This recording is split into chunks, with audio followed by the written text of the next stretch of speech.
Fix India के YouTube channel पे आपका फिर से स्वागत है। तो दोस्तों आज की वीडियो में बात करेंगे वर्टिकल बार की पैनल के अंदर वर्टिकल बार की प्रॉब्लम आती है, किस तरीके से हम उसको रिपेयर कर सकते हैं, क्या क्या प्रॉब्लम है हमारे को देखने को मिलती है। तो चलिए सबसे पहले मैं आपको दिखाता हूँ। मेरे पास जो पैनल है वो LG कंपनी का जो कि 22 इंची का पैनल है। यहाँ पे आपको मैं मॉडल नंबर सबसे पहले दिखा देता हूँ पैनल का। यहाँ पे आप ये देख सकते हैं, ये हमारा पैनल का LG का मॉडल नंबर है।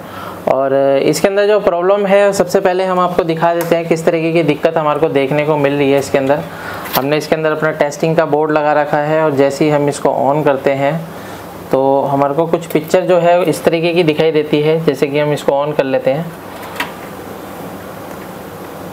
तो यहाँ पे हमारा जो सेट है वो ऑन होगा। तो यहाँ पे आप ये देखेंगे तो ये हमारे को वर्टिकल बार इस तरीके का दिखाई दे रहा है। और यहाँ पे आप ये देखेंगे तो स्लो मोशन में ये बार हमारा चलता भी है। यहाँ पे आप ये देखेंगे इस तरीके से स्लो मोशन में बार चल रहा है। तो दोस्तों इस तरीके की दिक्कतें हमारे को देखने को मिलती है। यहाँ पे आप ये देख सकते हैं, ये नो सिग्नल के साथ जो है हमारा बार ये चल रहा है। यानी कि क्या है कि इस पैनल के अंदर जो डाटा है वो लोड हो रहा है, लेकिन जो है स्कैनिंग नहीं हो पा रही है, जिसकी वजह से इस तरीके की दिक्कत हमारे को देखने को मिल रही है। तो अभी क्या है, सबसे पहले हम इसके अंदर सारी बेसिक वोल्टेज चेक करते हैं और बेसिक वोल्टेज चेक करने के बाद हमारे को इसकी कंडीशन का पता लगेगा। तो सबसे पहले हम मल्टीमीटर को DC वोल्ट की रेंज पे लगा लेते हैं। तो यहाँ पे आप ये देखेंगे मल्टीमीटर मैंने DC वोल्ट की रेंज पे लगा लिया है। और यहाँ पे जब हम चेक करते हैं तो इसके अंदर क्या है कि सबसे पहले 12 वोल्ट की जो सप्लाई है हमारी बनती है। तो यहाँ पे आप ये देखेंगे 12 वोल्ट की सप्लाई बिल्कुल परफेक्ट है, जो कि हमारे फ्यूज़ के ऊपर बिल्कुल ओके है। और ये जो 12 वोल्ट की सप्लाई है हमारे DC टू DC सर्किट में जाती है। DC टू DC सर्किट से अलग अलग वोल्टेज हमारी बनना स्टार्ट होती है। तो यहाँ पे आप ये देखेंगे AVDD वोल्टेज यानी कि 16 वोल्ट की सप्लाई जो है बिल्कुल परफेक्ट तरीके से इसके अंदर बन रही है। और यहाँ पे देखेंगे तो ऑलरेडी इसके अंदर हमने काम किया हुआ है, जो कि यहाँ पे हमने डायोड इसका मॉडिफाई किया था। तो यहाँ पे हमारा जो VGH वोल्टेज है 24 वोल्ट की सप्लाई जो है बिल्कुल परफेक्ट तरीके से इसके अंदर बन रही है। यानी कि इस वोल्टेज के अंदर कोई भी वेरिएशन हमारे को देखने को नहीं मिलनी चाहिए। तो यहाँ पे क्या है, वोल्टेज हमारी बिल्कुल ओके है। उसके बाद अगर हम आगे चेक करते हैं तो अगर आप यहाँ पे देखेंगे तो यहाँ पे VGL का पॉइंट है, जो कि -5 वोल्ट की सप्लाई हमारी बिल्कुल परफेक्ट तरीके से इसके अंदर बन रही है। और ये भी वोल्टेज हमारी बिल्कुल स्टेबल है। और उसके बाद अगर हम देखते हैं तो हमारी ये टीकॉन IC लगी हुई है, यहाँ पे रोम IC लगी हुई है। तो इसके अंदर देखते हैं 3.3 वोल्ट की सप्लाई, ये भी ओके है बिल्कुल। और जो हमारा टीकॉन IC है तो टीकॉन IC की जो इनपुट वोल्टेज होती है 3.3 वोल्ट, वो भी हमारी बिल्कुल परफेक्ट तरीके से इनपुट हो रही है। यानी कि जो टीकॉन है, टीकॉन की भी सभी वोल्टेज रिक्वायरमेंट पूरी है और तब भी हमारी इस तरीके की दिक्कत देखने को मिलती है। तो सबसे पहले हमारे को DC टू DC सर्किट में यहाँ पे हमारे को शॉर्टिंग चेक करनी पड़ेगी, क्योंकि कई बार क्या होता है कि छोटे मोटे रेजिस्टेंस जो होते हैं या कैपेसिटर जो होते हैं जब शॉर्ट हो जाते हैं तो इस तरीके की दिक्कतें हमारे को देखने को मिलती है।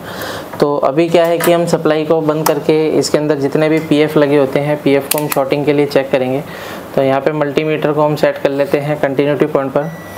और कंटिन्यूटी पॉइंट पर चेक करने के बाद अगर हम यहाँ पे देखते हैं तो हमारे को जितने भी PF लगे हुए हैं सबको एक एक करके चेक करना पड़ेगा।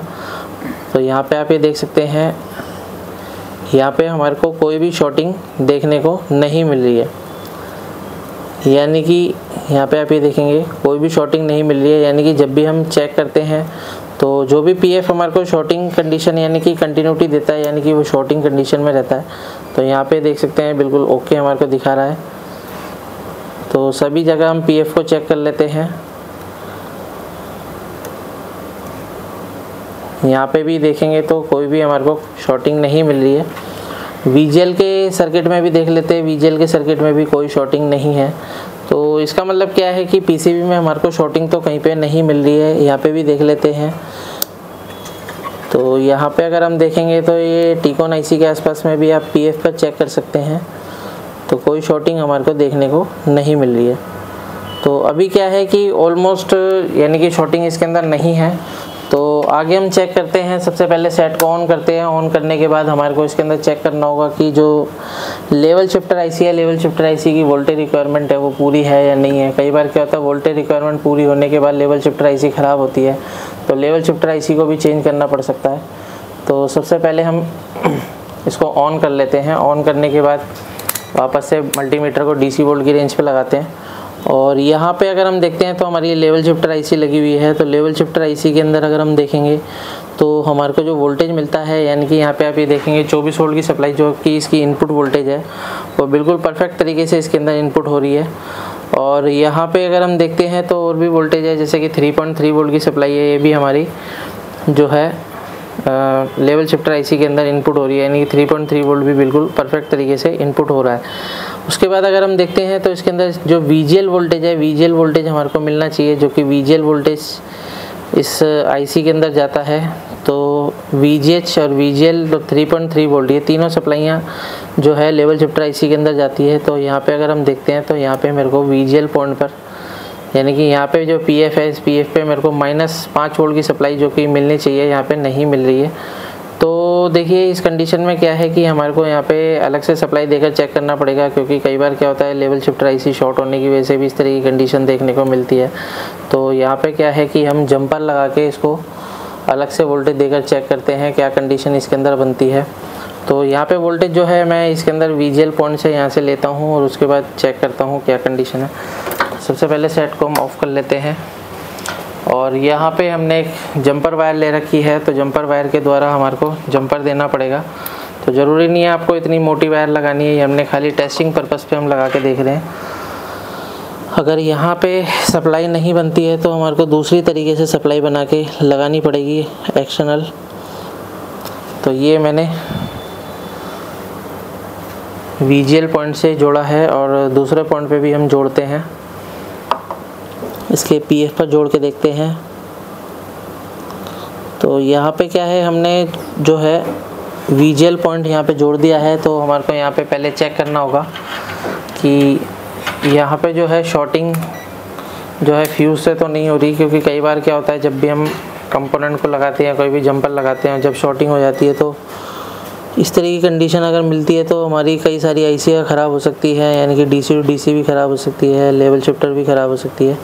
तो अभी हम यहाँ पे चेक कर रहे थे तो हमारे को फ्यूज़ पे कोई भी जंपर देखने को, यानी कि कनेक्टिविटी नहीं मिल रही है, यानी कि ये हमारा शॉर्टिंग नहीं है, यानी कि हमने जो जंपर लगाया है बिल्कुल परफेक्ट तरीके से लगाया है। तो फिर इसको हम थोड़ा साइड में करके और सेट को ऑन करके यहाँ पे वोल्टेज चेक करते हैं क्या कंडीशन मिलती है। तो सेट को मैं ऑन कर लेता हूँ। सेट को ऑन करके हम वोल्टेज चेक करेंगे। मल्टीमीटर को मैं यहाँ पे वापस से DC वोल्ट की रेंज पे लगा लेता हूँ और ये मेरा सेट जो है वो ऑन हो चुका है। तो यहाँ पे अगर हम देखते हैं तो VGL जो 5 वोल्ट की सप्लाई है हमें बिल्कुल परफेक्ट तरीके से मिल रही है। इस पॉइंट पे भी देखते हैं तो यहाँ पे भी 5 वोल्ट बिल्कुल परफेक्ट तरीके से आ रहा है। VGH वोल्टेज भी इसकी इनपुट ओके है और 3.3 वोल्ट भी इसकी इनपुट ओके है, यानी कि इस आईसी की जो वोल्टेज रिक्वायरमेंट है वो बिल्कुल ओके है। अभी हम पिक्चर देख लेते हैं पिक्चर की क्या कंडीशन है। तो यहाँ पे आप ये देख सकते हैं पिक्चर बिल्कुल परफेक्ट तरीके से हमारी बन रही है, नो सिग्नल इसके अंदर लिख के आ रहा है। तो इस तरीके से हम किसी पैनल को आसान तरीके से रिपेयर कर सकते हैं। अगर आपको पैनल को रिपेयर करने में प्रॉब्लम आती है तो आप हमारी ट्रेनिंग को ज्वाइन कर सकते हैं। वीडियो आपको पसंद आए तो वीडियो को लाइक करें, शेयर करें, कमेंट करें। Thank you friends.